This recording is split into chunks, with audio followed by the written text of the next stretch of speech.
raided for illegal oil refinery in Bile, Degema local government area. Port Harcourt residents react to NLC planned indefinite strike. Chief of Staff, Rivers State Government speaks on efforts at reducing impact of flood. PDP presidential candidate appealed judgment of presidential tribunal. On the foreign scene, US president charges world leaders to stand against Russian aggression. I am Constance Mega with the news.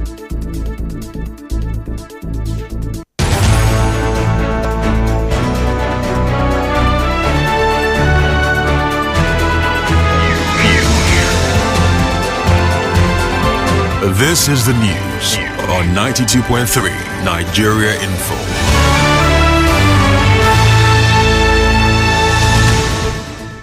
The Rivers State Police Command say its men have killed 4 members of the wanted gang led by David Okpara, popularly known as Tubaba, and 3 others arrested.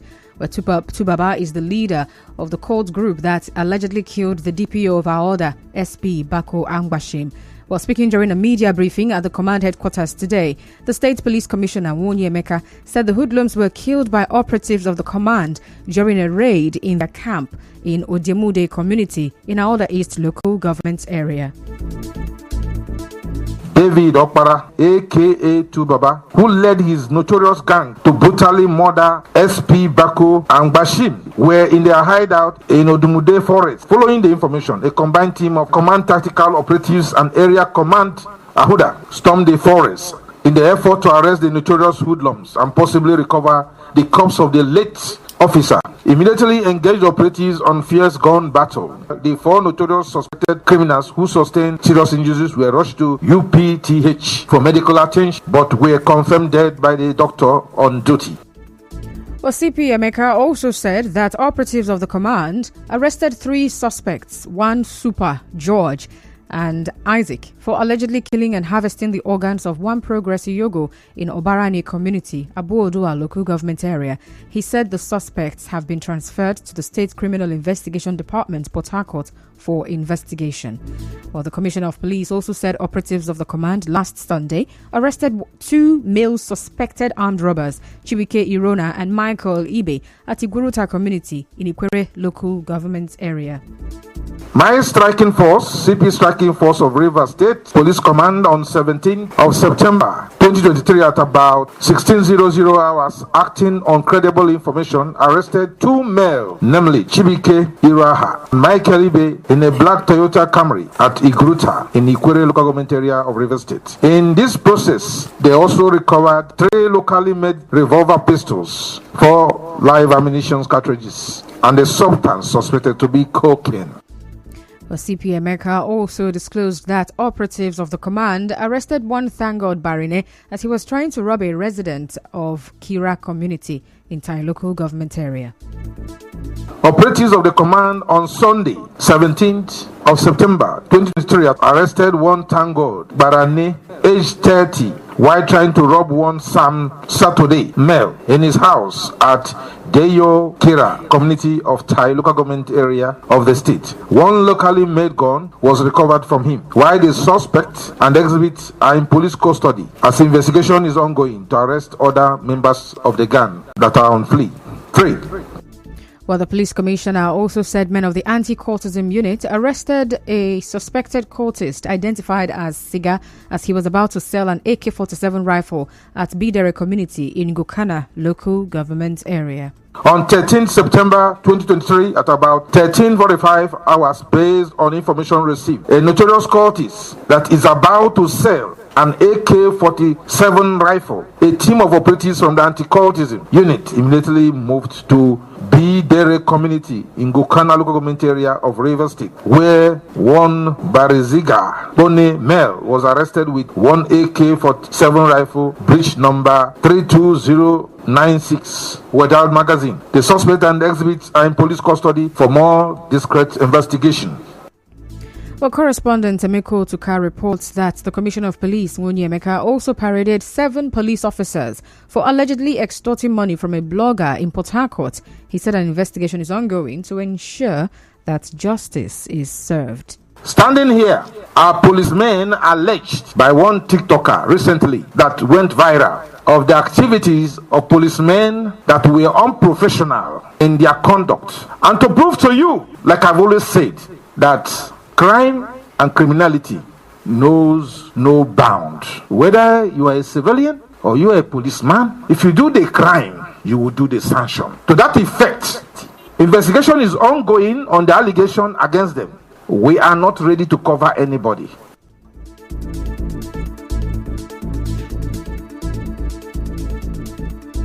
Secretary of Bile Council of Chiefs in Degema local government area, Lokiman Igila, has urged security agencies to specify the community raided for illegal oil refining activities. Mr. Igila made this call while reacting to reports that the Nigerian Air Force raided an illegal oil refinery camp in Bile. He told correspondent Soibi Oruwari that the leadership of Bile has been collaborating with various security agencies to ensure that illegal oil refinery activities end in the area.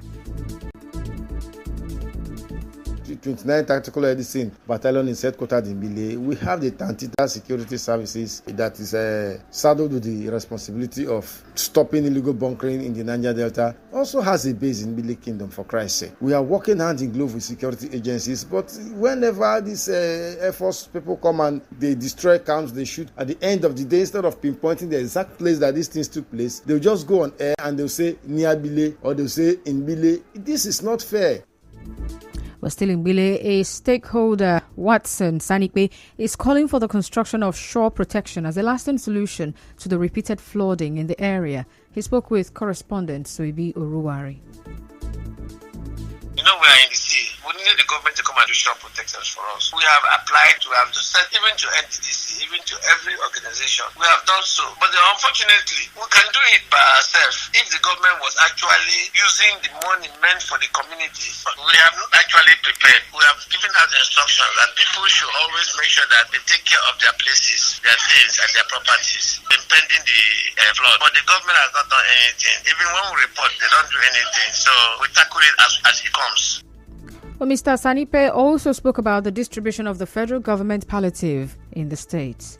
There will be so many things that is going wrong because of oil production, and we are suffering. Now look at it, we don't have drinking water. You go there, the ones are all terrible. In January, February, when the dry season comes, there's always cholera. We've reported to the community, to the government. Nothing is always being done permanently. And these things can have permanent solutions if the government is serious and they can work in partnership with us. Because it's our community, we cannot depend on government. Say if government does not come, then we can die. We have been struggling and we have been keeping our communities alive. On her part, an environmentalist and native of Bile, Blessing Digbani, explained what the community is doing to reduce the impact of the impending flood in the area.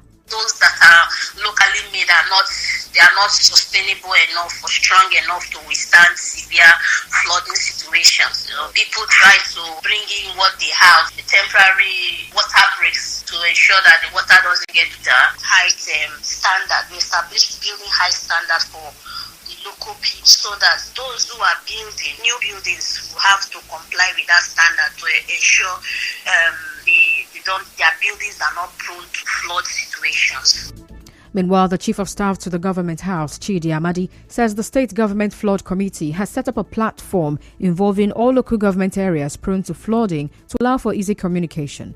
Mr. Amadi, who is the chairman of the State Flood Emergency Committee, tells our correspondents that measures have been put in place to ensure a quick response from the government and its agencies in case of flood.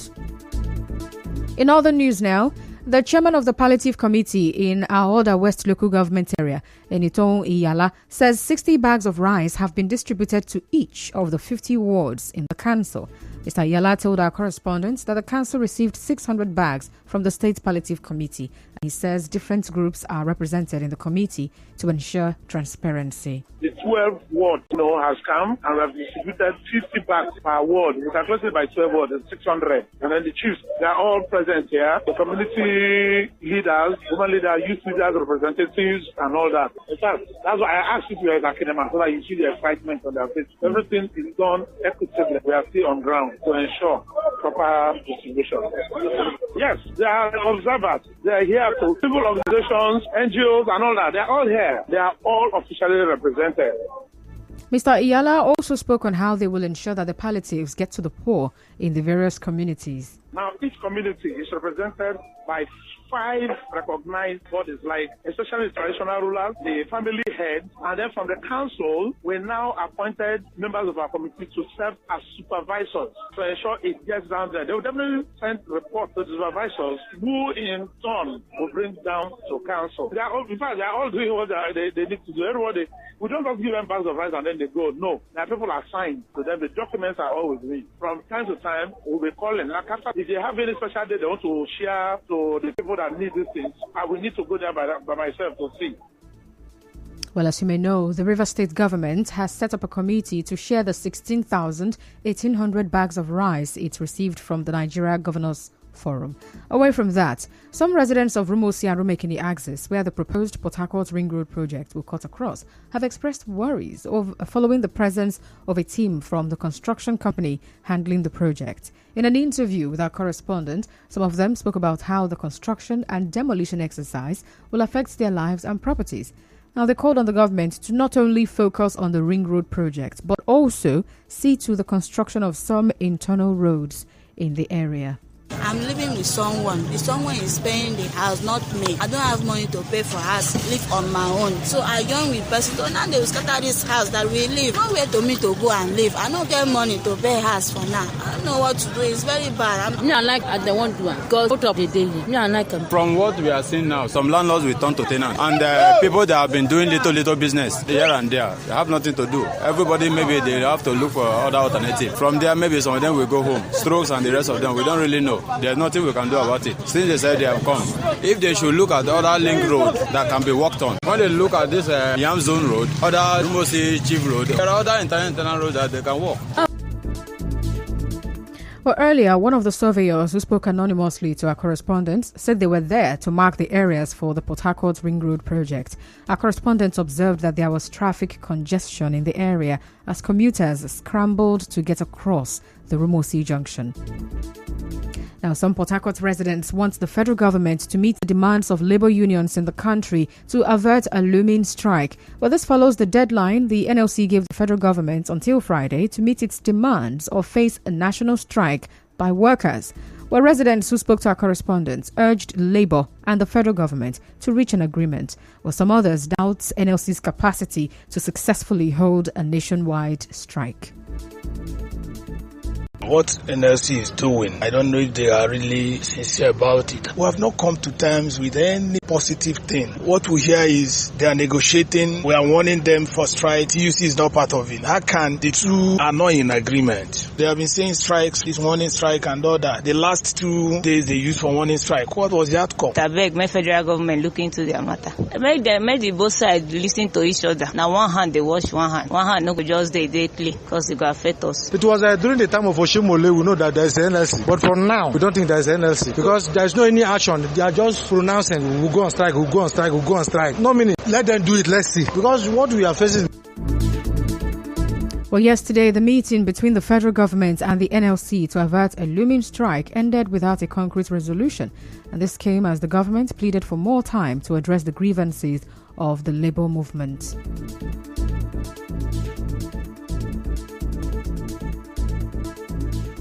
Port Harcourt residents say they are worried at the high number of arms in the hands of politicians. Well, those who spoke to our correspondents were reacting to the directive of the police IG to retrieve unlicensed weapons from the political class and VIPs.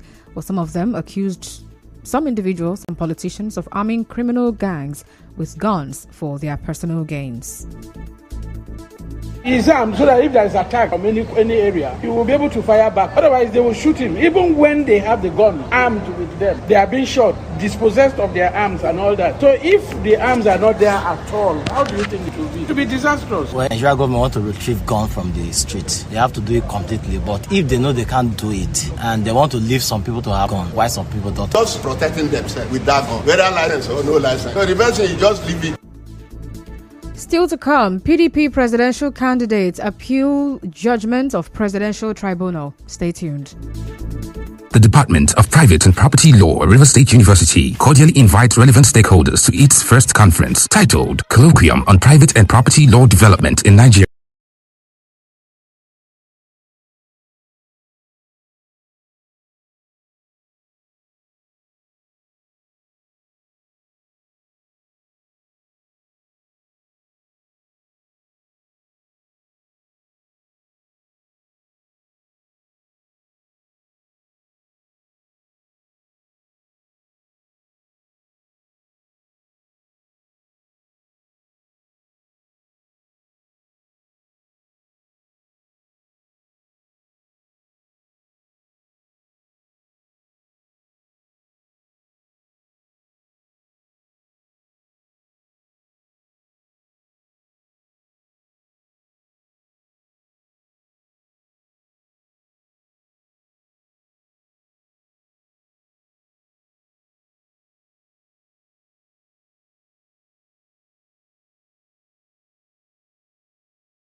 State House of Assembly says activities have been lined up to mark its 100 days in office. The spokesman of the House, Victor Okojombo, made this known during an interactive meeting with the House of Assembly press corps today. There's this program we're trying to push out. I think this is the best place to say it. The 100 days in office. There's this program that the House Committee on Information is trying to push out. You know, we just recently hit our first 100 days in office, and it is important that Rivers people know how far we have come. The motions and bills that Well, correspondent Soibio Ruwari reports that Mr. Okojombo, who is also the member representing Borno constituency, said the House will soon carry out enlightenment programs about some of its legislative agenda. The PDP presidential candidate Atiku Abubakar has lodged 35 grounds of appeal before the Supreme Court. Atiku, through his lawyer Chris Uche, is praying the Supreme Court to set aside the judgment delivered by the Court of Appeal on 6th September, which affirmed APC's Bola Tinubu as the valid winner of the February presidential election. Satellite television DSTV says it is offering a special package called the DSTV Prestige. A statement from DSTV said it is turning its focus to the world of luxury, where exclusivity reigns and customers seek more than just products to create unique and exclusive experiences. The DSTV Prestige special package has 1 year of non-stop premium entertainment, VVIP customer service, a limited edition gold decoder, and exclusive lifestyle benefits. The statement said subscribers will enjoy exclusive discounts from Swatch, Nike, Eco Hotel, Polo Luxury, Met Plus, Tommy Hilfiger, Adidas, and others. The statement also said the DSTV Prestige is a true embodiment of exclusivity and special treatment. It urged those interested to visit dstv.com/prestige to sign up. In business owners in Rivers State are at risk of being penalized for the unauthorized use of audio-visual film content. Speaking at the stakeholders meeting organized by the Audio-Visual Rights Society of Nigeria, AVRS, in Port Harcourt, the chairman, Mahmood Ali Balogun, explained that piracy and unauthorized use of film works have dealt with owners of the intellectual properties, as some of them have died without getting the financial benefits of their works. AVRS is a collective management organization licensed by the Nigerian Copyright Commission. You go to a hotel, you lodge there, you see your movie you have acted in is playing. As an actor, for instance, you cannot begin to go to every hotel. In Port Harcourt alone, not to talk of pan-Nigeria. So what AVRS does is to approach these institutions on behalf of those 4 categories of filmmakers, that is the producer, the actor, the director, the screenwriter, to collect these monies. Also, veteran Nollywood actor and AVRS director Jide Kosoko urged actors, film producers and others who depend on their craft to make a living to join in the fight for the protection of their rights, and he assured them of the due payment of their royalties once they joined the AVRS as members. AVRS is a collective management organization licensed by the Nigerian Copyright Commission. We hope to see Port Harcourt and indeed Rivers State. Apologies for that mix-up there. Meanwhile, the Permanent Secretary of Rivers State Ministry of Information, Barrister Rosemary Ogolo, urged the body to ensure that the innovative ideas of the creative industry in Rivers State are protected. Now, she tasked the AVRS to do proper sensitization in Rivers State before taking further legal actions against defaulters. Feature more prominently in your production. Given the economic situation, I would want you to look at how safe the creatives in the state, indigenous, the residents, how their own right, innovative ideas can be protected. Outlets are by this notice advised to make legitimate use of films and any other audiovisual copyright materials by obtaining appropriate license from the AVRS. Nollywood practitioners Mona Lisa Chinda, Dr. Sam Dede, among others, attended the event. And now, we bring you news from around the world. U.S. President Joe Biden has urged world leaders to stand together against Russia. President Biden said this at the annual UN General Assembly in New York, and he said standing up against the naked aggression of Russia will deter other would-be aggressors tomorrow. On the news this evening, you heard that the police have killed 4 members of the gang accused of killing the DPO of Aoda, SP Bako Angbashim, a stakeholder in Bile Degema local government area, is asking security agencies to name the community they raided for illegal oil refinery. And some Port Harcourt residents have reacted to the plan by the NLC to embark on an indefinite strike. The Chief of Staff to the Rivers State Government House, Chidi Amadi, says efforts are on to curtail the effect of this year's flood. On the foreign scene, U.S. President Joe Biden has charged world leaders to stand up against Russian aggression. The news was edited by Onyeka Chinwosu. Cloudy weather in Port Harcourt this evening. To reach the news team, send an SMS or WhatsApp to 0808 721 7215. Peace is the path to the prosperity of a nation. Let peace reign. I'm Constance Mega. Thank you for listening. Good evening.